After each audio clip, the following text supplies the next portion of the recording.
گندم من یه سوال دارم. اگر خب یه اتاق باشه که به تو بگن فقط میتونی تو این اتاق تنها باشی، سالیان سال، 20 سال تو این اتاق تنها باشی. یعنی 100 سال؟ آره، هیچکی هم باهات نمیتونه باشه، تنها یه نفر رو میتونی با خودت ببری.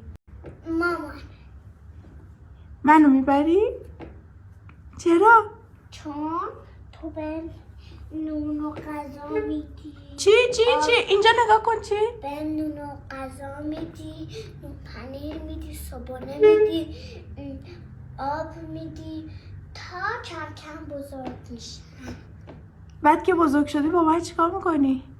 هیچ چیکارم میکنی؟ این در همه بهت نونو میبندم رو قفل. در رو قفل میکنی میری؟